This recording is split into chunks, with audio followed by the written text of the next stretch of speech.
নমস্কার। ইন্দিরা গান্ধী রাষ্ট্রীয় মুক্ত বিশ্ববিদ্যালয়ের আঞ্চলিক সদর দপ্তর কলকাতা কেন্দ্র থেকে BHIC 112 history of India 7 1605 to 1750 এই আলোচনায় unit number 13 architecture and unit number 14 painting and fine arts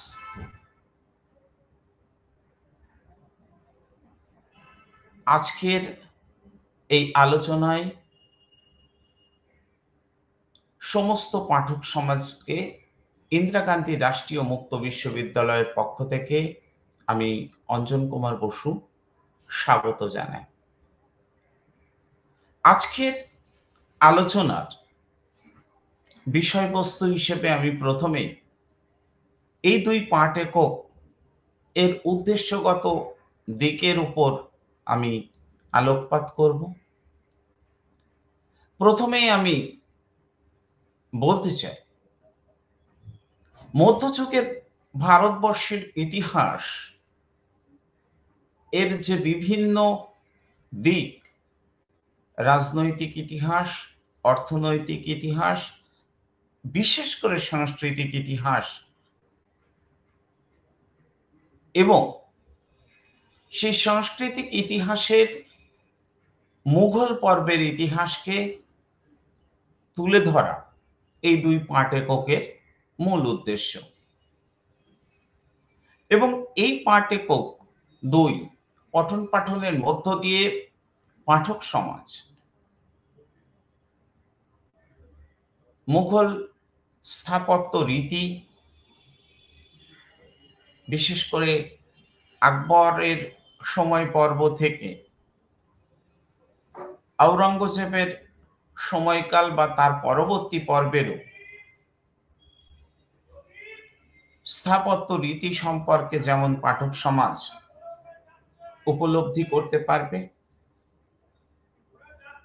আকবর, সম্রাট জাহাঙ্গীর, সম্রাট শাহজাহান এবং আওরঙ্গজেব তাদের যে স্থাপত্যের নিদর্শন দিল্লি, আগ্রা এবং যমুনা তীরবর্তী সৃষ্টি করে গেছেন, সে সম্পর্কে পাঠক সমাজ যেমন উপলব্ধি করতে পারবেন, তার পাশাপাশি মুঘল শাসকদের অধীনে চিত্রশিল্পের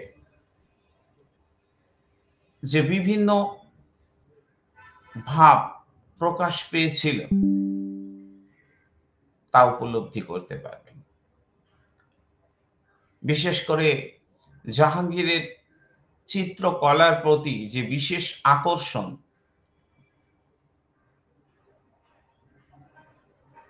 এবং তার পৃষ্ঠপোষকতায় চিত্রশিল্পের যে বিকাশমান পর্ব শুরু হয়েছিল তা পাঠক সমাজ উপলব্ধি করতে পারবেন। এর পাশাপাশি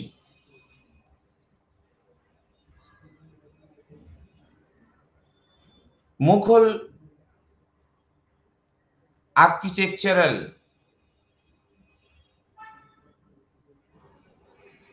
শৈলী বা স্থাপত্য শৈলী বলে কি আদৌ কিছু ছিল তাও উপলব্ধি করতে পারবেন। ইন্দো পারসিকদের সাথে মুঘল স্থাপত্যের যে সমন্বয় সাধন বিভিন্ন পর্বে হয়েছিল, পাঠক সমাজ তা উপলব্ধি করতে পারবে। এছাড়া মুঘল চিত্রকলার উপর ইউরোপীয় কোনো প্রকার প্রভাব ছিল কিনা সেটাও যেমন উপলব্ধি করতে পারবেন। তাছাড়াও ফাইন আর্টসের ক্ষেত্রে সঙ্গীত, নৃত্যকলা সম্পর্কেও এই ইউনিট, বিশেষ করে ইউনিট নাম্বার 14 এর স্টাডি মেটেরিয়ালস আপনারা পঠন পাঠনের মাধ্যমে উপলব্ধি করতে পারবেন। মোটের উপর আজকের আমার আলোচনার বিষয় থাকবে মুঘল শাসকদের অধীনে আর্কিটেকচারাল ডেভেলপমেন্ট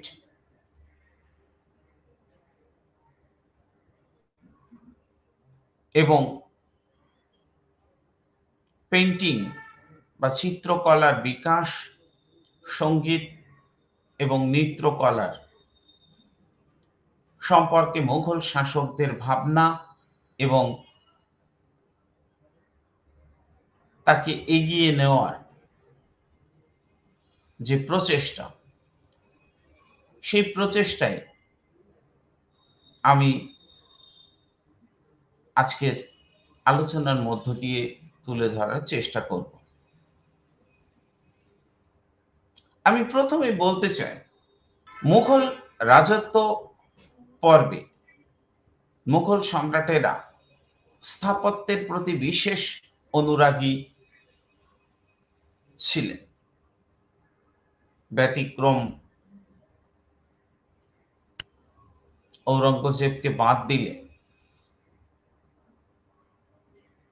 বাকি প্রথম দিককার প্রত্যেক শাসকের হাত ধরে মুঘল স্থাপত্য, চিত্রকলা, সঙ্গীত এবং নৃত্যকলার বিকাশ সাধন হয়েছিল বা উন্নতি হয়েছিল।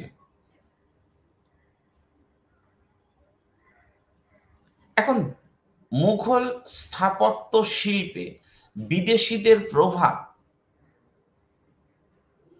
কতটা ছিল, কিংবা মুঘল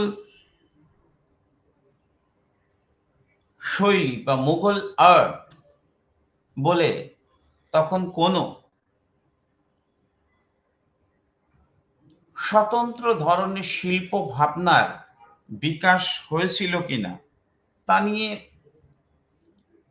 শিল্প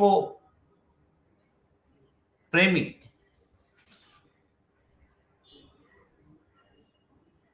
ইতিহাস সচেতক মানুষদের বা ঐতিহাসিকদের মধ্যে মতভেদ আছে। এক্ষেত্রে আমরা ফার্গুসন, এডওয়ার্ড ও গ্যারেট, হ্যাভেলস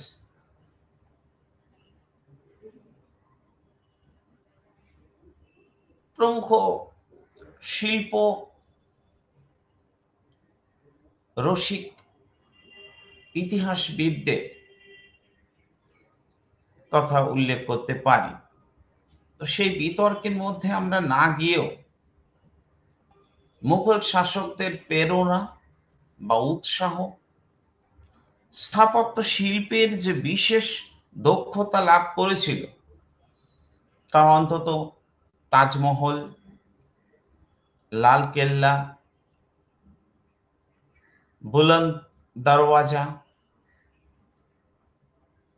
জামি মসজিদ ইত্যাদি স্থাপত্যের নিদর্শনগুলি দেখলেই বোঝা যায়।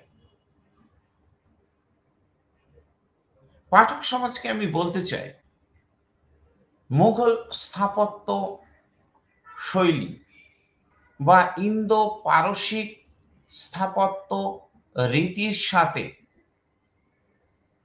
মুঘলদের ভাবনার সমন্বয়, মুঘল স্থাপত্য শৈলীতে যে মিশ্রণ বা সমন্বয় সাধিত হয়েছিল তাকে স্বতন্ত্রভাবে মুঘল শৈলী বলা যায় কি যায় না, তার থেকে বড় বিষয় হলো মুঘল শাসকদের স্থাপত্য শিল্পকে উৎসাহ প্রদান করা এবং তাদের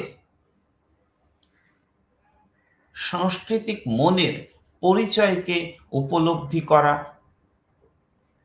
অনেক বড় বিষয়। আমি শুরুতেই বাবরের প্রসঙ্গ তুলে ধরতে চাই, অর্থাৎ খুব পরিষ্কার করে বললে তার ভগ্ন দশাকে বা খ্যাতিমানহীনতার অভাবকে উপলব্ধি করেছেন। ভারতীয় শিল্প ঐতিহ্য এবং শিল্পীদের দক্ষতা সম্পর্কে তার মনের মধ্যে একটা উন্নাসিকতা ছিল। রুমি বা কনস্ট্যান্টিনোপলের শিল্পী এনে পাথর কেটে প্রাসাদ তৈরি করার চেষ্টা করেছিলেন এবং তিনি আগ্রাতে 680, সিক্রি, বায়ানা, ঢোলপুর প্রভৃতি স্থানে 1491 জন কর্মীকে নিযুক্ত করেছিলেন প্রাসাদ ও দুর্গ নির্মাণের। এ থেকে বোঝা যায় তার স্থাপত্য সৃষ্টিতে তার ব্যক্তিগত উৎসাহ বা আগ্রহের বিষয়টি। পাঠক সমাজ উপলব্ধি করার চেষ্টা করবেন পানিপথের কাবুল রাগ মসজিদ, সম্বলের জামা মসজিদ একমাত্র নিদর্শন হিসেবে বাবর পরবর্তী পর্বে হুমায়ুন এবং নানান ঘাত প্রতিঘাতের মধ্য দিয়ে তার জীবন অতিবাহিত হয় এবং তার রাজত্বকালে নানা উত্থান পতন অর্থাৎ টানাপোড়েনের মধ্য দিয়ে তাকে যে ধারা তা আলোচনা করতে গেলে আমাদের একটু শুরু থেকে ভাবতে হবে। সেই জন্য আমি বাবর, হুমায়ুন দিয়ে আকবরের স্থাপত্যে প্রবেশ করব এবং জাহাঙ্গীর, শাহজাহান, ঔরঙ্গজেব এর রাজত্বকালকে দেখার চেষ্টা করব বা আমাদের ভাবনার মধ্যে আনার চেষ্টা করব। হুমায়ুনের আমলে বিশেষ কোন সৌধ তৈরি হয়নি, তবে তিনি দিন-ই-পনাহ নামে একটা নতুন নগরী নির্মাণের সূত্রপাত করেন। এই দিন-ই-পনাহ শব্দের অর্থ হচ্ছে জগতের আশ্রয়। এছাড়াও পাঞ্জাবের হিসার অঞ্চলে হুমায়ুন একটা মসজিদ নির্মাণ করেছিলেন যা এখনো টিকে আছে বলে। পারসিক রীতিতে অলঙ্কৃত নির্মিত এই মসজিদটি এমন খ্যাতি সম্পন্ন আর্কিটেকচারাল অগ্রগতির নজির সৃষ্টি না করলেও হুমায়ুন পর্বে এটি নিহিত হয়েছিল। এই পর্বে শের শাহ অর্থাৎ মুঘলদের শাসনকে কিছুদিনের জন্য সরিয়ে ভারতবর্ষকে গ্রহণ করতে হয়েছিল আফগান শাসন ব্যবস্থা। তবে শের শাহ একজন দক্ষ শাসক হিসেবে তার 5 বছরের সীমিত রাজত্বকালে সুলতানি যুগের ইন্দো মুসলিম স্থাপত্য রীতির সাথে মুঘল যুগের ইন্দো পার্সিক শৈলীর সেতু বন্ধনের কাজ করেছিলেন। হিস্টোরিয়ান পার্সি ব্রাউন শের শাহের স্থাপত্যের গঠনমূলক পরিকল্পনা এবং তার আগ্রহী আদর্শের প্রতিফলন তার স্থাপত্য ভাবনার মধ্যে লক্ষ্য করেছেন। তিনি দিল্লিতে পুরান কিল্লা নামে একটি বিখ্যাত মসজিদ, শাহদিল্লিতে কিলাই-ই-কোহনা মসজিদ নির্মাণ করেন। এই মসজিদটি দৈর্ঘ্যে 138, প্রস্থে 55 এবং উচ্চতায়। পার্সি ব্রাউন এই মসজিদটিকে এ জেম অফ আর্কিটেকচারাল ডিজাইন বলে উল্লেখ করেছেন। পাঠক সমাজকে এটা মাথায় রাখতে হবে যে আকবর হলেন মুঘল স্থাপত্যের বা স্থাপত্য রীতির প্রতিষ্ঠাতা। মুঘল স্থাপত্য বিশেষ গতিতে সঞ্চার লাভ করেছিল। এর জন্য তার সম্পদ ও সদিচ্ছার কোনোটাই অভাব ছিল না, বা তিনি কোনো প্রকার কার্পণ্য এই স্থাপত্য নির্মাণের ক্ষেত্রে দেখাননি। তার নান্দনিক সৌন্দর্য এবং রসবোধ, স্থাপত্য বিদ্যার প্রতি তার যে বিশেষ অনুরাগ, তা তার সময় নির্মিত স্থাপত্য রীতি ক্ষেত্রে প্রতিফলিত হয়েছে। এবং এই সময় ইন্দো পারসিক রীতির সংমিশ্রণে স্থাপত্য শিল্পের বিশেষ বিকাশ লক্ষ্য করা যায়। তার আমলে সর্বপ্রথম উল্লেখযোগ্য সৌধ ছিল হুমায়ুনের সমাধি। আকবর তার পিতা হুমায়ুনের স্মৃতিকে রক্ষণের জন্য সমাধি ক্ষেত্র নির্মাণ করেছিলেন। 1564-তে হুমায়ুন পত্নী হাজী বেগমের উৎসাহে তিনি এই নির্মাণ কাজ শুরু করেন। এই সমাধির বৈশিষ্ট্য ছিল 4 কোণে 4টি চূড়া ও মাঝখানে গম্বুজ। চূড়ার গম্বুজ মার্বেল পাথরে তৈরি হয়েছিল। পার্সি ব্রাউন এটাকে বলছেন পারস্য শৈলীর ভারতীয়করণ হয়েছিল এই সমাধি সৌধ নির্মাণের ক্ষেত্রে। আকবরের সময়ের অন্যান্য সৌধগুলির মধ্যে ইন্দো পারসিক রীতির প্রাধান্য প্রচুর বা ব্যাপক পরিমাণে লক্ষ্য করা যায়। আগ্রা দুর্গের জাহাঙ্গীর মহল নির্মাণে বিশুদ্ধ হিন্দু রীতির অনুকরণ করা হয়। আগ্রায় 26 মাইল দূরে ফতেপুর সিক্রি নির্মাণগুলো ইন্দো পারসিক রীতির মাধ্যমে তুলে ধরা হয়েছিল এবং বহু স্থাপত্য শৈলীতে তিনি হিন্দু রীতিরও ছাপ রেখেছিলেন। আকবর পরিকল্পিতভাবে কাসিম খাঁর নেতৃত্বে ফতেপুর সিক্রিতে রাজধানী শহরটি বানিয়েছিলেন। 15 বছর ধরে এর নির্মাণ কার্য চলেছিল এবং দরবেশ সেলিম চিশতির সমাধি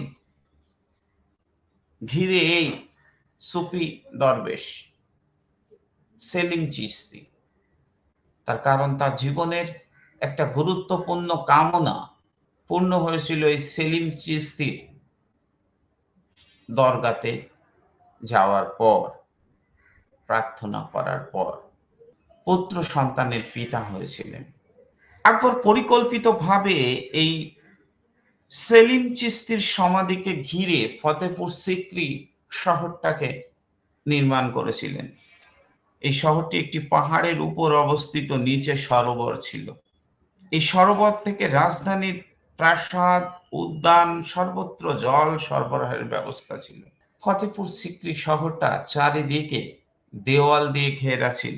এই ফতেপুর শব্দের অর্থ ছিল বিজয়ী নগরী। আকবর গুজরাট বিজয়ের পর 1572 সালে স্মারক হিসেবে এই নতুন শহরটি নির্মাণ করেন।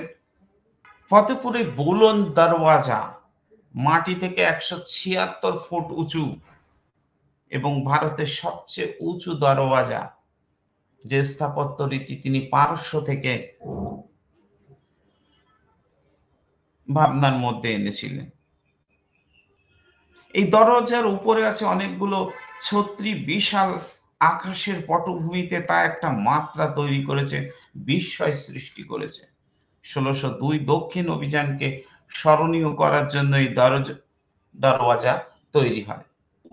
এবং ফতেপুরে জামি মসজিদও বিখ্যাত সৌধ। সুফি সন্ত সেলিম চিশতির সমাধিকে মার্বেল পাথর দিয়ে মুড়ে দেওয়া হয়। আকবরের দরবারে অভিজাত ইসলাম খাঁর সমাধিও এখানে আছে এবং 3টি গম্বুজ দ্বারা এটি সুশোভিত ছিল। পার্সি ব্রাউন লিখছেন, অত্যন্ত দক্ষতার সঙ্গে এর পরিকল্পনা রচিত হয়েছিল এবং কার্যকরী করা হয়েছিল। ফতেপুর সিক্রির সবচেয়ে সুন্দর স্থাপত্য ছিল জামি মসজিদ। সেকেন্দ্রাতে আকবর তার নিজের সমাধি নির্মাণ আরম্ভ করেন। এই বিখ্যাত সৌধের নির্মাণে অনেক বৌদ্ধ বিহারের প্রভাবও লক্ষ্য করেছেন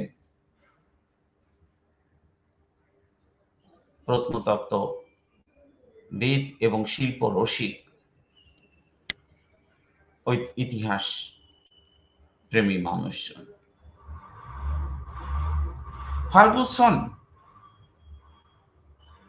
মহাবলীপুরম হ্রদের সাথে এর সাদৃশ্য দেখেছেন।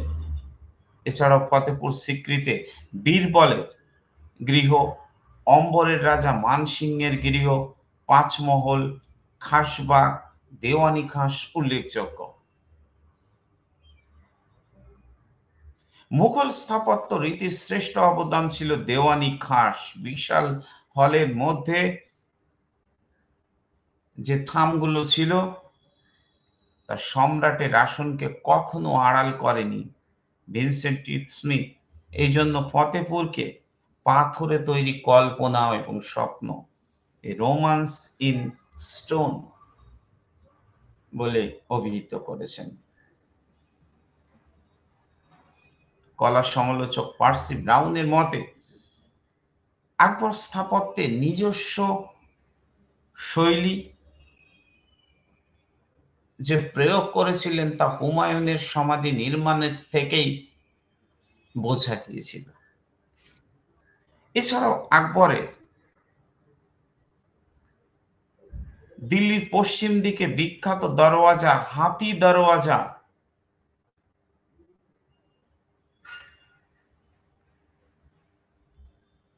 এবং কাশিম খাঁর পরিচালনায় আগ্রা দুর্গ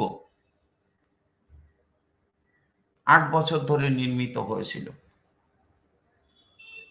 যমুনা নদীর দক্ষিণে তার বরাবর এই দুর্গ নির্মাণে গুজরাটি স্থাপত্য শৈলী প্রয়োগ করা হয়েছিল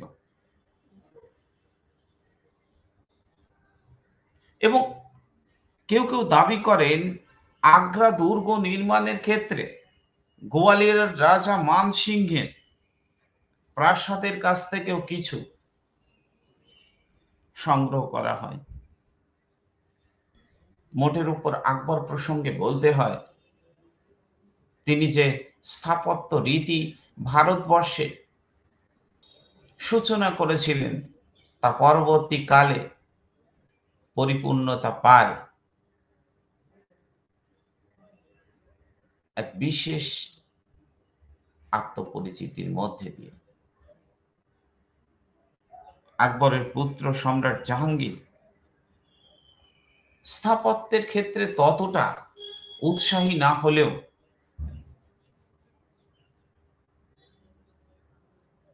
তিনি সেকেন্দ্রার সমাধিসৌধের কাজটি শেষ করেন। পিতার আরম্ভ করা নিজের সমাধিসৌধ, অর্থাৎ স্বয়ং আকবর নিজের সমাধি নির্মাণের যে প্রক্রিয়া শুরু করেছিলেন জাহাঙ্গীর সেটা সমাপ্ত করার কাজের দিকে এগোলেও কার্যত কিন্তু তিনি সমাপ্ত করেননি এবং জাহাঙ্গীর পত্নী নূরজাহান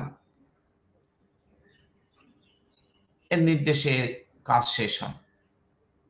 সেকেন্দ্রার সমাধিটি 300 বর্গফিট এবং 20 ফিট উঁচু এবং জাহাঙ্গীরের রাজত্বকালে কিন্তু লাল পাথরের স্থলে মরমর পাথরের ব্যবহার শুরু হয় এবং তিনি মোজাইক এর ব্যবহার চালু করেন। তবে জাহাঙ্গীর পত্নী নূরজাহানের আধিপত্য বা শাসন পর্বে আগ্রায় তার পিতা ইতমাদ উদ-দৌলার সমাধি নির্মাণ সম্পন্ন হয়। সমগ্র সৌধটি শ্বেত পাথর, শুভ্র শ্বেত পাথরে তৈরি। এবং অভ্যন্তরীণ কক্ষের ভেতরে মহার্ঘ মোজাইক দ্বারা শোভিত। এই রীতিকে ঝাড়ক রীতি বলা হয়। ঝাড়ক রীতি আয়তকার আটকোনা বিশিষ্ট সমাধি সৌধ অতীব সুন্দর, যদিও আয়তনে এটি খুব বিশাল নয়। তবে মুঘল স্থাপত্য শিল্পে স্বর্ণযুগ বলতে যা বোঝায় তা যদি পাঠক সমাজ উপলব্ধি করার চেষ্টা করেন, তা ছিল শাহজাহানের রাজত্বকালের স্থাপত্য। এবং শাহজাহান আগ্রা দুর্গে তার মহল অত্যন্ত সুন্দর মার্বেল পাথরের দ্বারা তৈরি করেন এবং যমুনার তীরে এই মহলেই সম্রাটের শেষ জীবন বন্দী দশায় কাটে। তিনি দিল্লি নগরীতে তার রাজধানী স্থানান্তর করে দিল্লিকে সুসজ্জিত করেন এবং দিল্লিতে শাহজাহানাবাদ নামে নতুন শহর তৈরি করেন। এবং তিনি যে দুর্গটি নির্মাণ করেন তা হচ্ছে লাল কেল্লা, যেখান থেকে জাতির উদ্দেশ্যে প্রতি বছর দিল্লির লাল কেল্লার উচ্চতা ও বিশালতা আজও দর্শকের বিস্ময় সৃষ্টি করে। আগ্রা দুর্গের অনুকরণে কিন্তু এই লাল কেল্লা তৈরি হয় এবং লাল কেল্লার ভেতরে শাহজাহান তার বাসস্থান, হারেম ও দরবার অত্যন্ত উন্নত পরিকল্পনার মাধ্যমে তৈরি করেন এবং তিনি তার স্থাপত্যের মধ্যে সোনা রূপার কাজও স্থান দেন। হিন্দু স্থাপত্যবিদদের কলাকৌশলের চূড়ান্ত প্রকাশ ঘটে দেওয়ানি আমে। এই দেওয়ানি আমের মাঝখানে ছিল বিখ্যাত ময়ূর সিংহাসন, যার শিল্পী ছিলেন বেবাদল খাঁ।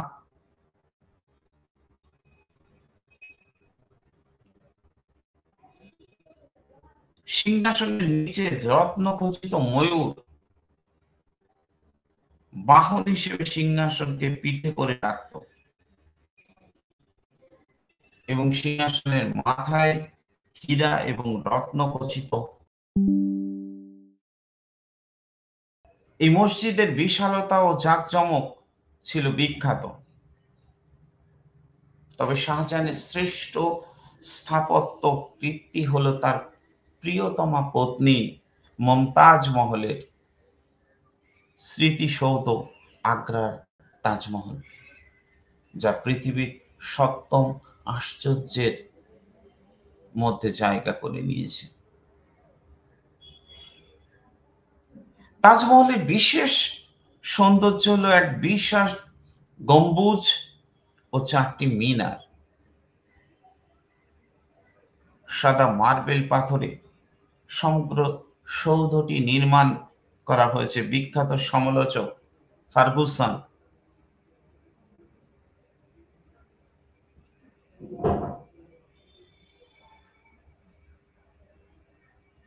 তিনি আগ্রার তাজমহল প্রসঙ্গে বলেছেন,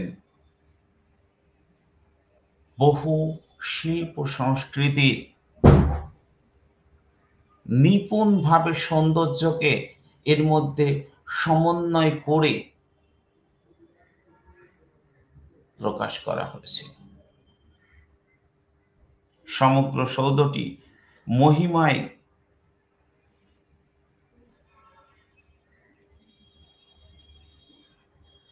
আজও বিরাজমান। এমনকি শিল্প স্থাপত্য সম্পর্কে উদাসীন ব্যক্তিও এর নির্মাণ কৌশল, এর স্থাপত্য রীতি তাতে বিস্মিত না হয়ে পারেন না। অর্থাৎ উদাসীন ব্যক্তিও সচকিত করে এর সৌন্দর্য। পৃথিবীতে নেই এবং যা স্থাপত্য শিল্প সম্পর্কে উদাসীন,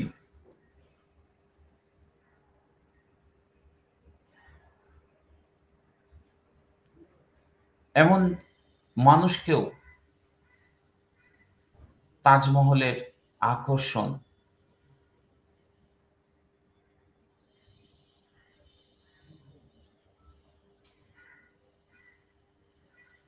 আন্দোলিত করে। তাজমহল ঝাড়ক শৈলীর স্থাপত্য শিল্পের শ্রেষ্ঠতম নিদর্শন। প্রায় 22 বছর ধরে 3 কোটি টাকা ব্যয়ে আনুমানিক এই সৌধ তৈরি হয়। 1631-এ বেগম মমতাজ মহলের মৃত্যুর পর তার সমাধির উপর এই স্মৃতিসৌধ নির্মিত হয়। ইরানি, তুর্কি এবং ভারতীয় শিল্পীদের নিয়োগ করা হয়। ওস্তাদ ইশাকা তাজমহলের প্রধান স্থপতির মর্যাদা পেয়েছেন।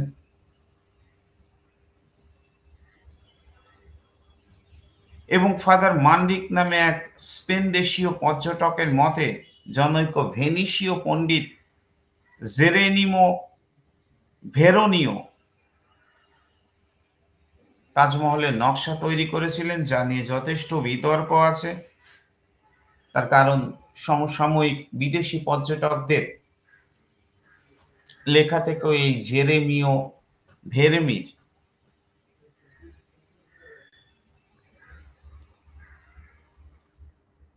বা ভেরোনিওর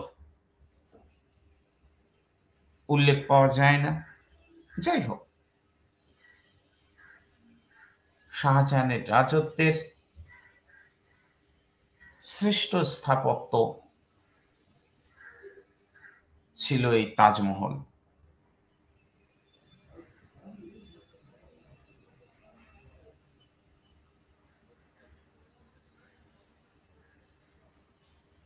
এবং হুমায়ুনের সমাধির মধ্যে যে ইন্দো পারসী শিল্প স্থাপত্যের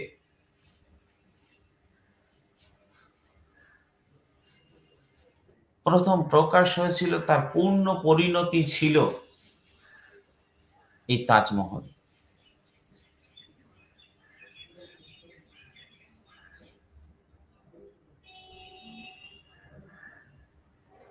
সমকালীন দেওয়ানি আফ্রিদি গ্রন্থে এর নির্মাতা, কারিগর, স্থপতিদের বেতনের তালিকাও দেওয়া আছে।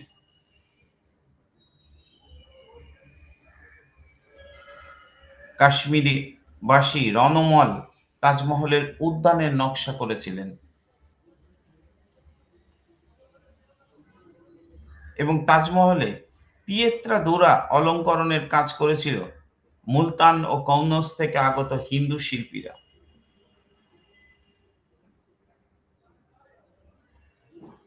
কোরআনের বাণীগুলো খোদাই করেছিলেন আমানত খাঁ মিরাজি, যিনি কান্দাহারের অধিবাসী ছিলেন।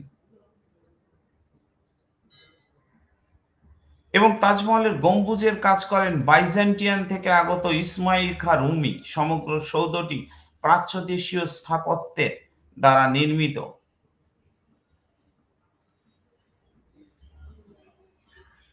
হেবেলের মতো শিল্প রসিক ব্যক্তি উল্লেখ করেছেন, কোনো একজন তাজমহল নির্মাণ করেননি।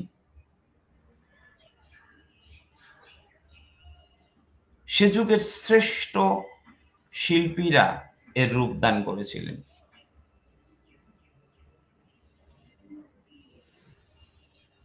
তবে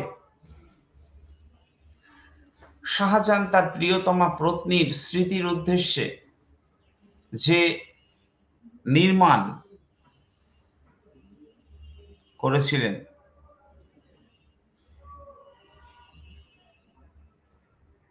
তা প্রশংসার দাবি রাখে। অবশ্য হ্যাক্সলে বা হাক্সলের মতো পণ্ডিতরাও এর মধ্যে কল্পনার দৈন্যতা লক্ষ্য করেছেন।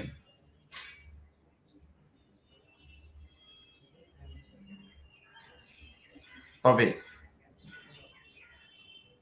বিশ্বের ৭ম আশ্চর্যের মধ্যে তাজমহলের স্থান পাওয়া এটাই প্রমাণ করে মুঘল স্থাপত্যের গুণগত উৎকর্ষ। তবে ঔরঙ্গজেব ধর্মান্ধতার কারণে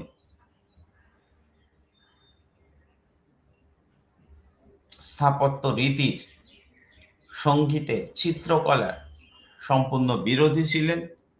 তিনি লাহোরে পাতশাহী মসজিদ, বারাণসী মসজিদ ও দিল্লিতে একটা অনাড়ম্বর মসজিদ তৈরি করেন।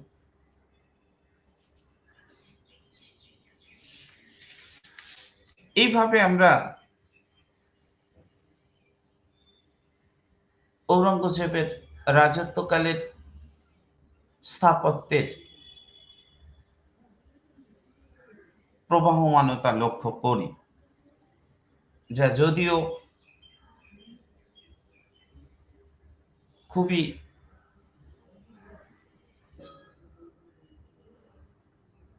দৈন্যতার নজির, অন্তত অন্যান্য শাসকদের কর্মপ্রক্রিয়ার কাছে। তবে ঔরঙ্গজেবের মধ্যম পুত্র আজম শাহ তার মাতা ঔরঙ্গজেব পত্নী রাবিয়া উদ দুরানির স্মৃতিতে তাজমহলের অনুকরণে একটা সমাধিসৌধ নির্মাণ করেছিলেন, যেটা তাজমহলের অনুকরণ এর একটা ব্যর্থ প্রয়াস ছাড়া আর কিছু বলতে চান না শিল্প রসিক ঐতিহাসিকেরা। আমার পরবর্তী আলোচনা মুঘল চিত্রকলা।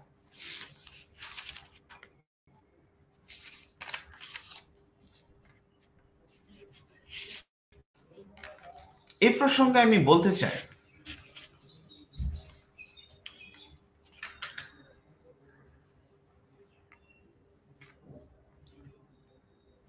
মুঘল যুগের সংস্কৃতি ও সভ্যতার বৈশিষ্ট্য শুধুমাত্র যে উন্নত স্থাপত্য শৈলীর মধ্যেই শেষ হয়ে গেছিল তা কিন্তু নয়। সাহিত্যকলা, বিশেষ করে সঙ্গীত, নৃত্য, নাটক এবং চিত্রশিল্পের মধ্যেও তার প্রকাশ লক্ষ্য করা যায়। মুঘল চিত্রকলার বৈশিষ্ট্য এ প্রসঙ্গে আমি একটু উল্লেখ করতে চাই। এই চিত্রকলা যেমন মুঘল দরবারের ভেতরে পৃষ্ঠপোষকতার কারণে যেমন বিকাশ পায়, তেমনি দরবারের বাইরে রাজস্থান, কাংড়ায় লোকশিল্প বিকাশ পায়। মুঘল চিত্রকলায়ও ইন্দো পারসিক রীতির অসাধারণ মিশ্রণ লক্ষ্য করা যায়। আকবরের আমল থেকে এই সমন্বয়ধর্মী শৈলী গড়ে ওঠে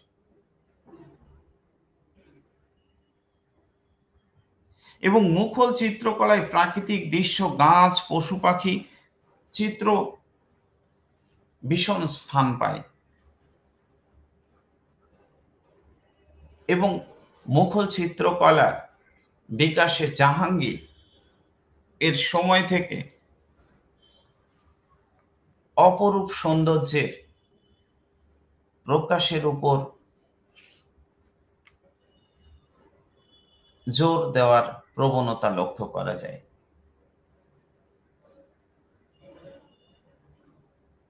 তবে শাহজাহানের আমল থেকে ছবির বক্তব্য অপেক্ষা বিষয়বস্তুর সঙ্গে সাদৃশ্য স্থাপনের উপর জোর দেওয়া হয়। আসলে মুঘল চিত্রকলার দরবারি চিত্রকলার বিষয়বস্তু ছিল বিচিত্র। আর ঔরঙ্গজেব ধর্মান্ধতার কারণে চিত্রশিল্পকেও খুব একটা পছন্দ করেননি, তা আমি ইতিপূর্বেই উল্লেখ করেছি।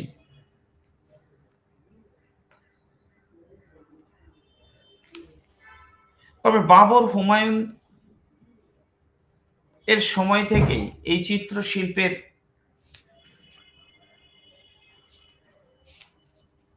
কম বেশি বিকাশ লক্ষ্য করা যায়।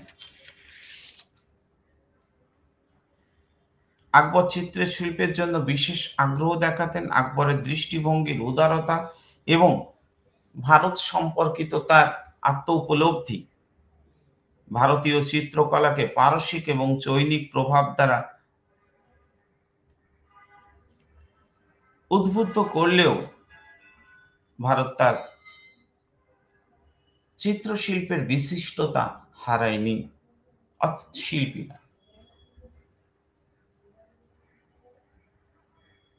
আকবর প্রায় 100 হিন্দু ও মুসলিম চিত্রশিল্পীর পৃষ্ঠপোষকতা করেন। তার দরবারে মুসলিম গুণীদের মধ্যে আব্দুস সামাদ, সৈয়দ আলী, ফারুক বেগ, হিন্দু শিল্পীদের মধ্যে দশবন্ত, বাসাওয়ান, সানওয়াল দাস, তারাচাঁদ, জগন্নাথ এবং এই সকল শিল্পীদের 17 জন ছিলেন বিখ্যাত। এই 17 জন শিল্পীর মধ্যে 13 জনই আবুল ফজল বলছেন হিন্দু সম্প্রদায়ের মানুষ ছিলেন এবং বাসাবন ছিলেন একজন দক্ষ চিত্রকার। জাহাঙ্গীরের রাজত্বকালে, জাহাঙ্গীরের দরবারে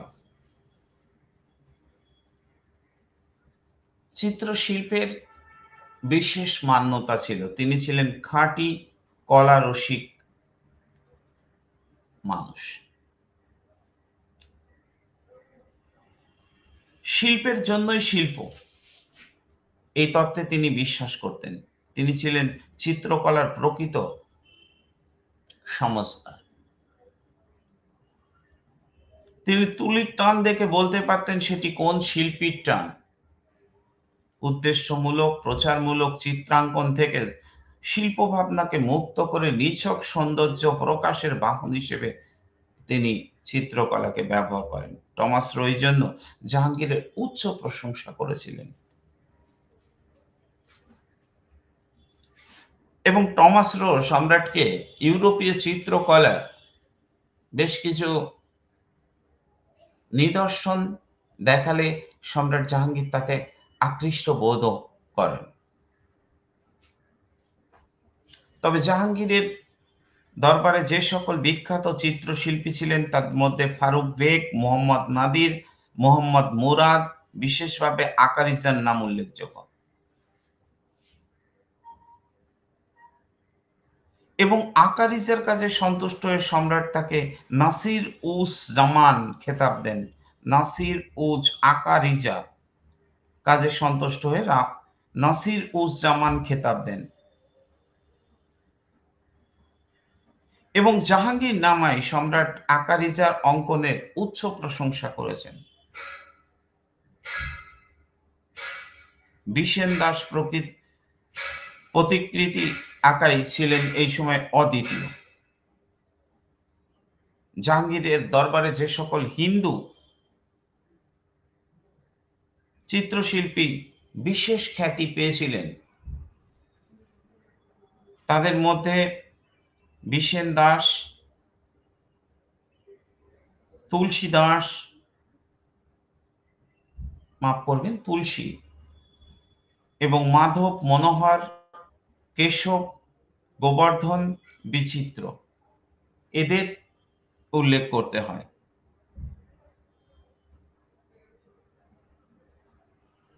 সম্রাট জাহাঙ্গীর বিষেন দাসকে পারস্যে প্রতিকৃতি অঙ্কন শিক্ষার জন্য পাঠিয়েছিলেন। এই পর্যায়ে জাহাঙ্গীরের অভিষেক, শিকার যাত্রা, হোলি উৎসব সহ নানান উৎসবের দৃশ্য চিত্রে রূপায়িত করা হয়েছিল এবং এই চিত্রগুলি কলিকাতার ভারতীয় জাদুঘরে, দিল্লির জাদুঘরে, রামপুরের রাজার সংগ্রহশালায় এখনো আছে। চিত্র সমালোচকদের মতে জাহাঙ্গীর চিত্রকরদের মধ্যে সর্বাধিক খ্যাতিমান ছিল ওস্তাদ মনসুর ও আবুল হাসান। বিরল প্রজাতির পশু, অসাধারণ পাখি কিংবা সচরাচর দেখা যায় না, অর্থাৎ সচরাচর দেখা যায় না এই রকম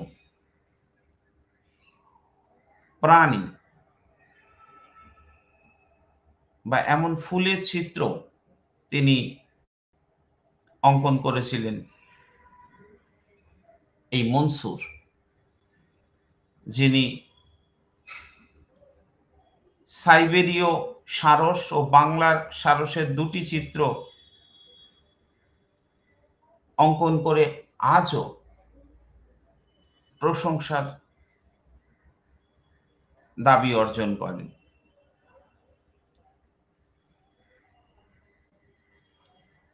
এছাড়া চিনার গাছে লম্বনরত কাঠবেড়ালির চিত্র অসামান্য বলা যায়। পাঠক সমাজকে আমি বলবো, ইন্দিরা গান্ধী রাষ্ট্রীয় মুক্ত বিশ্ববিদ্যালয়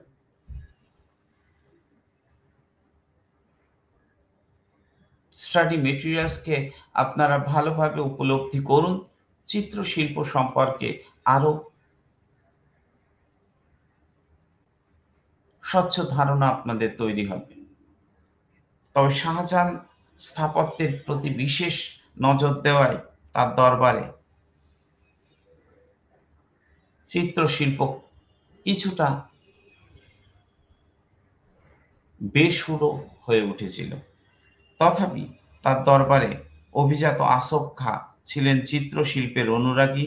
তিনি অনেক শিল্পীর পৃষ্ঠপোষকতা করেন। লাহোরে তার আবাসগৃহে ছিল চিত্রশিল্পীদের চিত্রে সুসজ্জিত শিল্পের প্রতিফলন। নানান ধরনের রং ব্যবহার এবং নিপুণ হাতে চিত্রশিল্পের বিকাশ হয়েছিল জাহাঙ্গীরের রাজত্বকালে। সেই তুলনায় শাহজাহান কিছুটা দুর্বল। আর ঔরঙ্গজেব প্রসঙ্গে একটাই কথা বলার, তা হচ্ছে তিনি চিত্রকরদের প্রতি বিমুখ ছিলেন। তবে লোকশিল্প মুঘল পর্বের এই ইতিহাসে কিন্তু আঞ্চলিক স্তরে যথেষ্ট প্রশংসার দাবি রেখেছিল। রাজস্থান, পাঞ্জাব, বিকানির, মালব, অম্বর, বুন্দি, মেবার, যা মুঘল যুগের লোকশিল্প বা প্রাদেশিক শিল্পের যাই বলুন না কেন, তার সার্থক প্রতিফলন লক্ষ্য করা গেছিল। মুঘল যুগের সঙ্গীত ও নৃত্য কলার দিকে যদি আমরা একটু তাকাই, তাহলে আবুল ফজলের তথ্য থেকে জানা যায় আকবর ছোটবেলা থেকে গান শুনতেন। এমনকি তার পিতা এবং পিতামহ বাবর, তারাও শিল্প সংগীতের প্রতি বিশেষ অনুরাগী ছিলেন। এবং জাহাঙ্গীর সঙ্গীত ও নৃত্য কলার প্রতি অনুরাগী ছিলেন। ওই সময় মোহাম্মদ শাহ ছিলেন বিখ্যাত সঙ্গীতজ্ঞ। শাহজাহানের দরবারে জগন্নাথ, জনার্দন ভট্ট প্রভৃতি গায়করা খ্যাতি অর্জন করেছিলেন। আর আবুল ফজলের লেখা থেকে তো জানাই যায়, আকবরের রাজত্বকালে তানসেন এর রাগ, রাগিনীর আলাপ একটা অন্য মাত্রা অর্জন করেছিল। তানসেন হিন্দি ভাষায় অনেকগুলি গান লিখেছিলেন 1588 সালে গোয়ালিয়রে এই প্রতিভাবান কলাকারের মৃত্যু হয়। আকবরের সভাসদ আব্দুর রহিম খান খানান গান তৈরি করে তাকে সুর দিতেন। আর শাহজাহান ভালো সঙ্গীত নিজেই গাইতেন। তার সুর এবং সঙ্গীতের প্রতি বিশেষ অনুরাগ তা বিশেষভাবে বলার উল্লেখ রাখে না। ঔরঙ্গজেব এগুলি থেকে সম্পূর্ণভাবেই মুখ ফিরিয়ে রেখেছিলেন। মুঘল যুগে অনেক ধরনের সঙ্গীত ও নৃত্যের পুস্তকও রচিত হয়েছিল, যেমন গীত প্রকাশ, সঙ্গীত কৌমুদী, সঙ্গীত সারণী প্রভৃতি। এইভাবে সমগ্র মুঘল যুগ ধরে সঙ্গীত ও নৃত্যের বিকাশ হয়েছিল। তাই মুঘল শাসকরা শুধুমাত্র শাসনই করেনি, তার পাশাপাশি ভারতীয় হয়ে উঠেছিল তাদের সাংস্কৃতিক ঐতিহ্যের সার্থক প্রতিফলনের মধ্য দিয়ে। স্থাপত্য, চিত্রকলা, সঙ্গীত,